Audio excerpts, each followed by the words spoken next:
and gentlemen, thank you for joining me. I am the Fuzz, and it's episode 2 of Is It OP? Today's card is Sanctum of the Void. That's right, we can do skill shrines as well. So I've decided I'm going to do this aspect by aspect. So I started with Harpy, so I'm just going to continue with corruption cards and then move on to another aspect until I've covered basically every card that I wanted to cover. So that's how it's going to go from now. So Sanctum, what about this card? Well, it's probably the most powerful skill shrine of all because it's basically removal, right?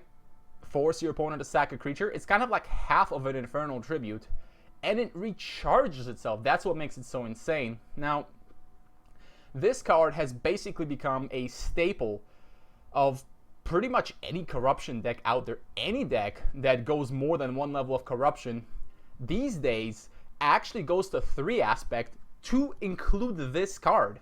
Well, there's other benefits as well, such as having your Consume Spirit hit for 3, which is a big deal, and having access to Succubus and or Necromantic Cult. But Sanctum, this is where it's at. So what makes this card so amazing is that it's basically, again, repeating removal. The corruption as an aspect is kind of spotty in terms of removal. As far as the early removal, it's excellent, right? I mean, you've got Noxious, which is great for killing small stuff. Consume can kill like medium-sized threats, if you will. And then the only other removal they have is Infernal Tribute. But Infernal Tribute is kind of expensive, kind of slow, kind of restrictive. Some people have called it like a bad landslide, but it's not quite that. It's a more powerful effect than Landslide, but it's quite a lot more expensive, and it's difficult to want to run this card at all sometimes, even though it's not actually that bad. But especially because you have this, Sanctum can sometimes basically be your removal, right? It's the card you use to remove enemy threat, like big threats, and nothing else, and you can a lot of the time get away with it. Because of how New Horizons can get this out of your deck, I've essentially started running 3 of this in my deck instead of just 2, and some people have even said you should run 4. It's that important to get, and even if you miss out on a draw or 2, considering what you're getting in return, it's a pretty fine deal. So, is it OP, right? That's the question. And after some consideration, I've come to the conclusion that, yes, it is OP, but it's not OP by that much, interestingly. The reason it's so important is because it's the card that gives corruption a fighting chance and a control matchup against something like Dominion. Dominion has all kinds of ridiculous cards they use in the late game against you, and Sanctum is one of the only ways you can fight back. It's one of the only ways you can keep up with their Karthuses, with their Helms, with their Cataclysms.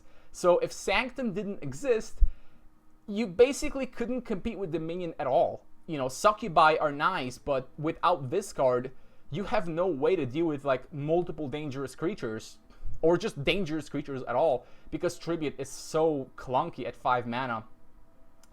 That being said, I do think this card should be touched up a little bit. I don't think you have to go overboard. I think something as simple as making the cooldown 4 instead of 3 would be just fine.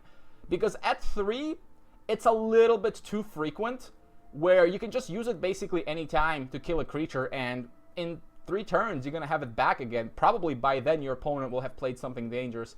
With 4, you would have to think a little bit more before you activate it, because you won't see it again for over like 3 turns after this one. And that'll give your opponent plenty of time to put out dangerous cards. So I think just make the cooldown 4, keep it as it is. It would be okay. It would be a bit of a nerf to corruption, but honestly, it's the Dominion stuff that's ridiculous. That probably should be nerfed a little bit with it. But don't you worry, we'll get to the Dominion cards probably after I cover corruption, because there's quite a few I want to talk about there. But yeah, Sanctum, I think, is a little bit over the top. It's just a little bit too efficient for, you know, just repeating removal. It is ridiculous in Trials. Absolutely ridiculous. Possibly the best corruption card you can pick. You see a Sanctum, you take a Sanctum. Now, you don't take more than maybe 2, That's all you'd ever need. Sometimes you can just take 1 and you'll be good. But my god, how ridiculous it is. The difference it makes is colossal. So that's it for this one. Make the cooldown 4 and I think we'll be fine. Probably. So thank you for joining me. And join me for episode 3, where we will be covering Consume Spirit. Another corruption favorite. Alright. Take it easy, guys.